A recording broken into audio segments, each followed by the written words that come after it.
Father! Are you there? Top 10 times Batman becomes a vampire. Hello and welcome back to our channel. This video is for all you conspiracy theory comic readers. I know you have looked at Batman and thought to yourself, I wonder what he would be like if he was a vampire. Well, you don't have to think anymore, because Batman has turned into a vampire in a couple of different comics and shows, and we are going to tell you exactly what happened when our beloved Batman turned into a blood-sucking vampire. Keep watching as we explore the top 10 moments where Batman became a vampire. Before we go into our explanation, we have a very small request. If you like our content, please support us by subscribing to our channel. This is a small click for you, but for us, it means a lot. Thank you. Let's begin.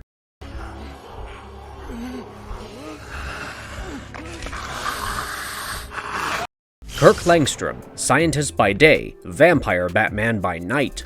This Batman is played by Kirk Langstrom, who is a scientist at Gotham University. He was Dr. Lex Luthor's understudy for about 3 years. However, Kirk got diagnosed with cancer. It was heartbreaking and earth-shattering for him, so he did what any scientist would do. He tried to cure his cancer by making a sort of antigen for himself. He called it the Bat Venom. He worked on it day and night despite his deteriorating health. He wanted to work on it on the day of his graduation as well, but thankfully, he had 2 friends, Will Magnus and Tina, who dragged him away from the lab. They took him to a party that night where he revealed the latest developments about his Bat Venom. Turns out, he was very close to perfecting it, except for a little problem. The coefficients of the blood coagulants were nearly matching. If any of you know what he means by that, then please do let us know in the comments. Anyway, he wanted to keep working on the serum, but Tina, who was obviously concerned about the number of hours he was working, didn't let him work that night. Instead, she took Will and Kirk back to her apartment.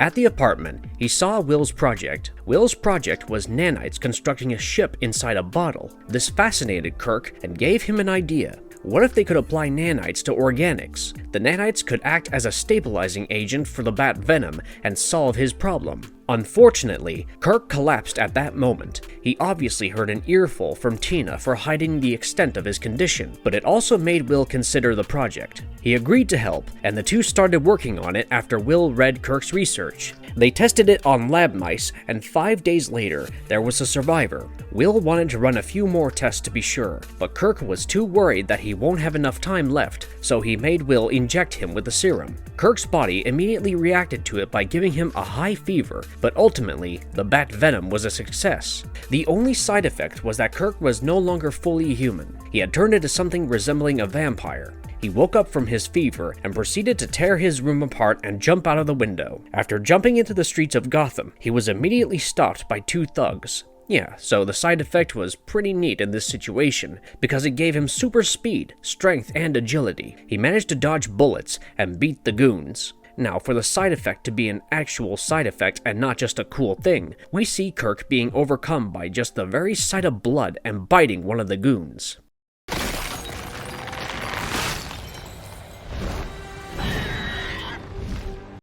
The Mutant Bat from Batman vs. Teenage Mutant Ninja Turtles. So in this storyline, Batman doesn't exactly turn into a vampire, rather he turns into a bat, but before that, let me backtrack a little for context. Barbara Gordon, Batgirl, was on a tour of Powers Industrial, and she observed the Foot Clan stealing a powerful generator, but that's not all she saw. She witnessed 4 metahumans there as well. So, she went and told Batman all that she saw, and he used that information to battle the Foot Clan back at Wayne Enterprises before losing to the Shredder. Meanwhile, the Teenage Mutant Ninja Turtles have also come to Gotham City to foil Shredder's plans and learn who his new partner is. They are also the 4 metahumans Batgirl was alluding to. There is a misunderstanding, and both Batman and the Ninja Turtles think the other is collaborating with Shredder. So, they battle it out in an alleyway, but the Ninja Turtles are forced to flee when Batman defeats them. You know, because he's Batman, and he obviously has better skills. After their defeat, the Ninja Turtles decide to go do their research on Batman. So, Donatello then leads the Ninja Turtles into the Batcave, where they briefly engage in a bit of a fight with Robin. I mean, obviously, they are technically trespassing at the moment. After this, Batman arrives at the Batcave with Batgirl, where the two parties decide to join hands and work together against Shredder. Robin also imparts some information about Shredder's alliances and plans. He tells the group that Shredder has formed an alliance with the League of Assassins and Ra's al Ghul. He also tells them that Shredder and his minions are working with Ra's to build a machine that would infect everyone in Gotham with mutagen and Joker's venom, all in exchange for Lazarus Pit's secrets. Joker had given them the formula for his venom in exchange for a can of mutagen. Joker had used that can of mutagen to turn himself and the other inmates into mutant animals. Things one does to cause chaos, am I right? And they cause chaos alright. When Batman and the Ninja Turtles arrive to fight the now mutant Rogues Gallery, Joker injects Batman with the mutagen and the venom. The lethal combination turns Batman into a crazy mutant bat, which is later cured using the retro mutagen that Donatello has. But it doesn't end there. Turns out it was all a clever ploy by Ra's al Ghul and Shredder to get the Wayne Enterprise Cloud Speeder from Penguin. The two teams learn that their antagonists are launching their device at the Ace Chemicals plant while Batman recuperates in the Batcave after going man to bat and bat to man again. Due to their recklessness, Batman tells the Turtles to leave Gotham, but Raphael persuades him that it would be better if they work together and allow the Turtles to learn from their mistakes. Before going up against Shredder and Ra's al Ghul, the two teams are able to defeat the majority of the League of Assassins and the Foot Clan. Ra's is vanquished by Leonardo, Shredder is killed by Batman, and Raphael and the machine is destroyed by Donatello and Michelangelo before it starts up. Shredder is knocked into a chemical vat by the explosion's debris, which also blows up the entire plant. To celebrate this victory, Batman treats everyone to pizza, and then the Ninja Turtles leave Gotham. Batman, the Red Rain. We start off with a series of deaths, like always. However, this time, someone is targeting the homeless population of Gotham. They keep turning up dead with their throats slashed. One day, he catches a killer, a woman who had just killed her latest victim. But something was different about this body. Instead of the victim's throat being slashed, there were only 2 pricks on the throat. This makes him consider possibilities outside the human realm and think of supernatural things as well, so he talks to an occult expert called Ariane about vampires. Meanwhile, Batman has also been experiencing some unusual things like strange dreams, an aversion to sunlight, and increased strength. After talking to Ariane, he decides to enter a storm drain to go after the killer. In the storm drain, he finds a whole family of vampires who have been murdering all those people. Now, Batman was obviously not well equipped enough to fight the vampires. He would have died had he not been saved by another vampire family. This doesn't sit well with other vampires, and one of them comes up to the vampire family that saved Batman and tells them to pretty much kill themselves. Batman doesn't sit back and listen to this nonsense, and attacks the vampire and drives him to a different part of the sewers. In the ensuing fight, he uses his blood to draw a cross on the wall, forcing the two into a break, at least until daybreak. Now that Batman has confirmed that vampires exist, and they are the ones causing the murders, another mystery gets solved: the mystery of the ambiguous dreams. Turns out the dreams had actually been visits from a renegade vampire called Tanya. She led a group of vampires called Others, who do not follow the ways of regular vampires. They have made it their mission to protect other humans from other vampires. She then informs him that the unusual changes he has been noticing, like the aversion to sunlight, are her doing. She had been biting him without draining any blood to infuse his blood vessels with the vampire virus. This transfusion had turned Batman into a hybrid vampire who was half human and half vampire. The reason she did this was to provide him with the strength and powers needed to defeat Dracula. She had to do that to Batman because her group members were not powerful enough to defeat Dracula, and they all were his followers at some point, so they could still be influenced by his orders. Tanya and Batman then create their game plan to defeat Dracula and his minions. Batman led them to the Batcave, where Tanya's group of vampires fought Dracula and his minions, while Batman blew the roof of the Batcave. The moment the roof was gone, sunlight came flooding in and killed the vampires. But that wasn't the end of Dracula. Batman and Dracula fought a long-drawn battle where finally Batman won by impaling Dracula on a tree. The tree was then struck by lightning, which effectively killed him. However, Dracula used the last of his strength and drew all the human blood out of Batman. Since all the human blood was drained out of Batman, Bruce Wayne, his human side, died, while Batman lived on. Vampiri, The Hunt and the Cure. To see how it all began, we start with Batman comic issue 349. Here, we explore the transformation of not just Batman into a vampire, but Robin as well. In the comics, Robin has been dating an older woman called Dala as Dick, but she abruptly breaks up with him, so Robin does a creepy and stalkery thing after being dumped. He follows her home and then breaks into her house. Before he knows it, he is bound to a chair, and Dala is unrecognizable. She seems nothing like the woman Dick fell in love with. She was trying to do a seduction and torture combo with him, but when she left him alone, he lit the room on fire in order to escape. However, not all plans work. This was one of those plans. Dala came rushing back with a weird-looking man who is known as the Monk. The two of them run after Robin as he is trying to escape when he enters a room where there are corpses with slashes around their throats. As he is trying to run away from the house, Dala catches up with him and bites his neck. At that point, Robin did not realize what had just happened. While running back to Wayne Manor, Robin runs into a priest who somehow immediately knows that Robin has been bit by a vampire. The next day, Batman is back at Wayne Manor, and so is Robin. Now, because Robin was bitten by Dala, she seems to have some sort of control over him. She uses Robin to lure Batman into a party at her house. At the party, Robin goes missing for a while, so Batman goes looking for him and finds him being dragged somewhere by Dala. Since Batman considers Dick to be like his son, he is wary of Dala and goes to investigate. This move is what gets him into trouble. While Batman is trying to locate Robin, the Monk jumps at him from behind and bites him. The Monk's bite turns him into a vampire as well. Later that night, Robin drops off Vicky Vale, Batman's date, to Dala's party back home and tries to bite her, vampire instincts. Except she is an innocent human who doesn't know about vampires, so she thinks that he is trying to kiss her. Unfortunately for Robin, Batman sees the scene unfold in front of him and attacks Robin, who then collapses. Batman rushes Robin back to Wayne Manor, where Alfred calls the priest. The priest, who clearly has too much knowledge about vampires, or the vampiri as he calls them, tells Batman that the only way to save both of them is a full blood transfusion or a serum. To do either of those, they need the blood of the vampires who bit them. So, Batman leaves with the priest to find Dala and the Monk to take their blood and cure themselves. Later in the detective series, we see that they are able to cure themselves. So that was the hunt and the cure for vampirism.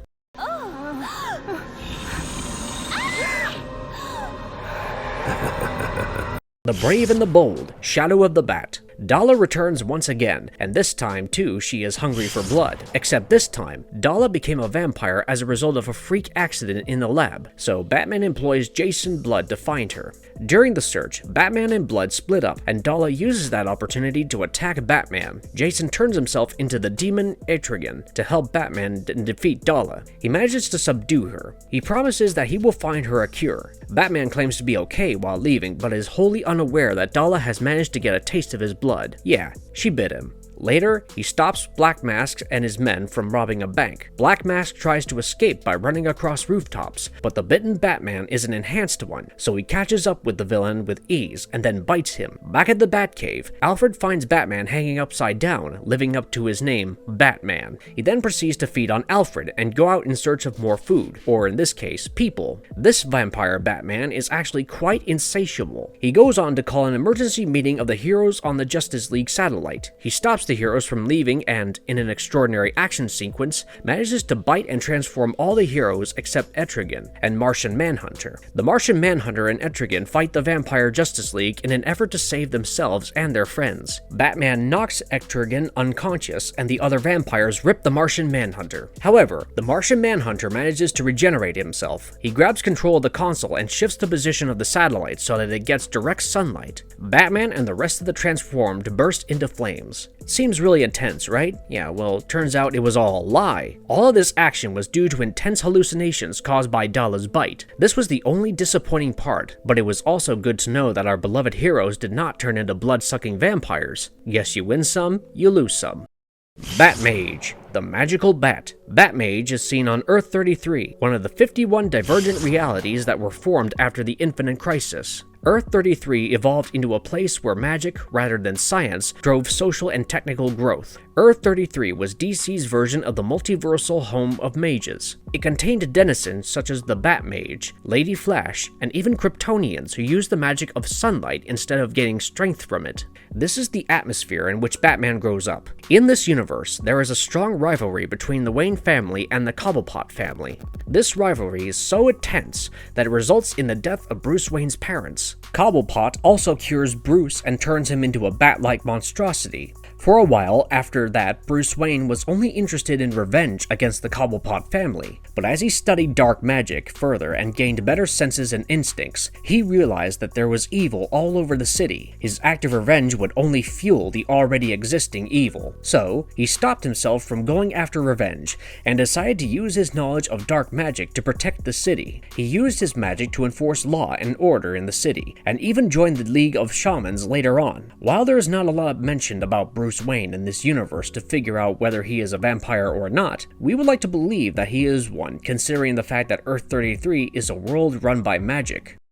Batman Incorporated. In Batman Incorporated, Kirk Langstrom makes a reappearance. However, this time, it is not him who turns into Batman or Man-Bat. No, the Batman is still Bruce Wayne here. Kirk is just a scientist in this version of the story. Now, while Kirk Langstrom's Man-Bat has appeared in a few stories, he has always been alternating between a good guy and a bad guy over the years. In each case, however, he manages to create the Bat Serum and transform himself into Man-Bat. In the Batman Incorporated series, Gotham is dying under the terror of Talia al Ghul, who goes by the name Leviathan. She keeps putting pressure on the government and the mayor and tries to get Batman to surrender to her.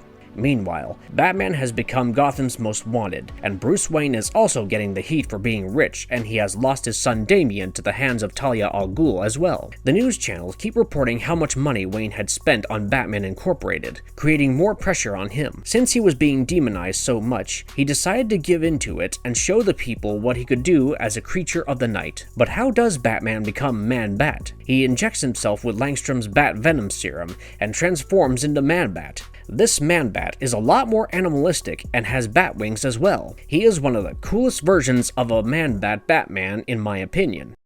Batman as a Bat God. In the comic Trinity, we see that Batman, Superman, and Wonder Woman are banished to a different dimension by a sorceress. In this new dimension, however, they are no longer human. They have turned into something resembling gods. They have glowy auras and shiny eyes. In this new dimension, Batman's god form doesn't resemble his human form much. His god form is pretty beastly looking with bat-like features and wings. The superheroes no longer have emotions in this realm, even though they work towards the good of the world. They lack the human touch and the empathy that made them such good heroes. They believe that this is due to their failure as humans. They claim that it was their human emotions that caused their downfall. Now, I know that this version of the Batman is not exactly a vampire, but if you look at the art, it resembles something of a primitive vampire, which I think is pretty cool. What are some of your conspiracy theories about Batman as a vampire? What did you think of the top 10 times Batman turned into a vampire? Did you know all the instances? Let us know in the comments below.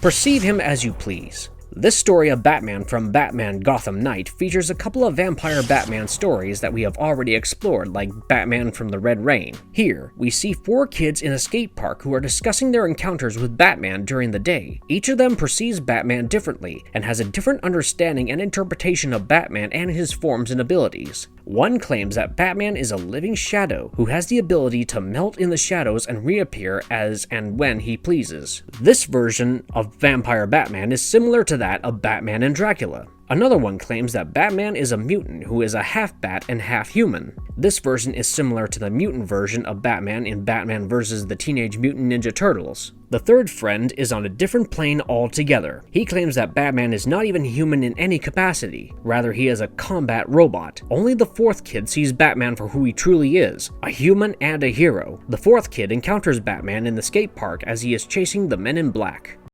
Amazo-virus, breaking the Batman into the Man-Bat. The Amazo-virus was proposed by Lex Luthor as a way to do the opposite of what Professor Ivo's Amazo android performs. According to Luthor, the Amazo-virus will aid in the suppression of metahuman talents, particularly for the metahuman talents of people who have a history of committing violent crimes. It was ultimately shelved on account of being too contentious and unproven when he presented it at the White House. Nevertheless, Luthor wanted to try it out at least once, so he infected Superman with it, but his resilience to diseases due to his Kryptonian nature rendered the test ineffective, and he has no memory of it at all. Unfortunately, Neutron accidentally released the virus from containment when he attempted to kill Lex Luthor at LexCorp on behalf of a third party, leading to an epidemic in the city. Turns out when humans with superhero powers are exposed to this virus, it takes away their powers and then brainwashes them in a short span of time. The brainwashing results in them believing that they are superior and dominant beings, creating a hive mentality. The affected are put in an induced coma to delay this hive mentality.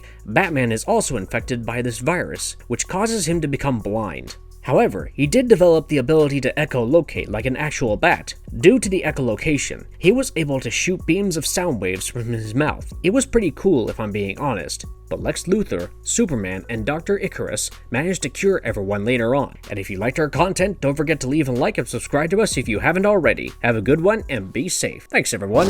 And I know just where to find a more satisfying meal.